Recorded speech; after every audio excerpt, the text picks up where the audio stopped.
Nova Scotia's data breach just got bigger, with the province reporting on Monday that it appears private information was accessed 11 more times than it previously reported, and that's a big problem, say members of the tech industry.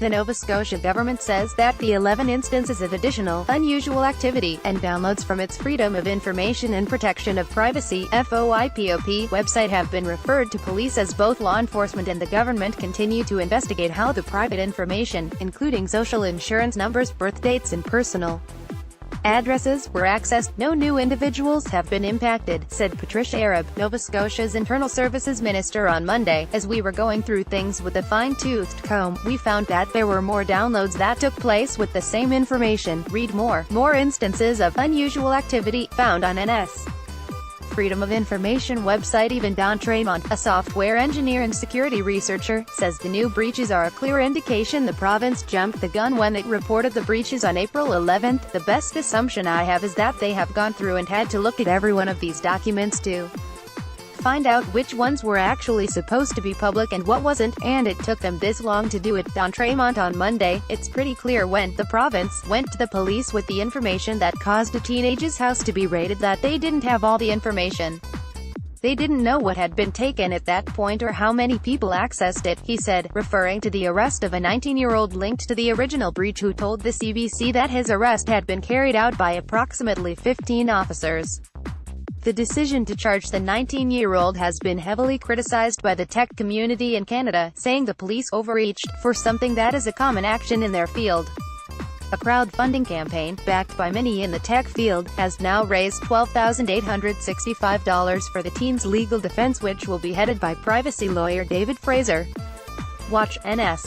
Opposition strongly considering calling for minister's resignation over information breach. The province says that through the course of its investigation into the breach, it has discovered that 11 additional instances of unusual activity involved the download of almost 900 of the same documents accessed in the breach previously reported on April 11. Arab said investigators are not sure if it's the same man who was arrested in relation to the breach, but said the new incidents originated from separate IP addresses, which provide a unique identifiable number corresponding to a computer using the internet. The original breach of the website resulted in the government shutting down its FOIPOP portal and the arrest of the 19-year-old. He has since been released on a promise to appear and is scheduled to appear in court in June. Halifax Regional Police Sup. Jim Perrin-Fields questions at a news conference in Halifax on Wednesday, April 18, 2018. Andrew Vaughan, the Canadian Press. The teenager now faces the seldom-laid charge of unauthorized use of a computer, which carries with it a maximum punishment of 10 years in jail. Halifax Regional Police told Global News that they were first informed of the 11 additional instances on April 21, 9 days before the public was informed on Monday. Const.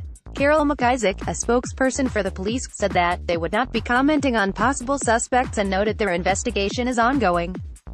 More. Halifax police make arrest after Nova Scotia FOI website breached. Personal information expose. Don Tremont says that he hopes the new information prompts prosecutors to drop the charges against the 19-year-old. That would be the only reasonable thing to do here, he said. What needs to happen is that we take a serious look at how this was allowed to happen. As of Monday, the province's FOIPOP website has been shuttered for 25 days and there's still no clear timetable for when it will be back online. It won't be back online until all of our security is up and running and we know that it's safe to go back online, Arab said. New FOIPOP requests must now be submitted by mail, and Nova Scotia says that they will not be transferred to the applicant's online account when the system comes back online. Once the system is up and running, the current plan would be that responses that are eligible for the disclosure log, regardless of how they were received, will be posted, a spokesperson for the Department of Internal Services told Global News last week. Halifax Excel program registration shut down because of privacy breach. The province says it is notifying 53 people who had sensitive personal information accessed, which could include birth dates, social insurance numbers and addresses. The 53 people would have already been impacted by the previously discovered breach and already notified, so they are being notified again. There are multiple ongoing investigations and our main goal is to help support Nova Scotians in keeping their private and personal information secure, said Patricia Arab, in a news release. We are cooperating with police and will work closely with both the Auditor General and the Information and Privacy Commissioner to assist them with their investigations.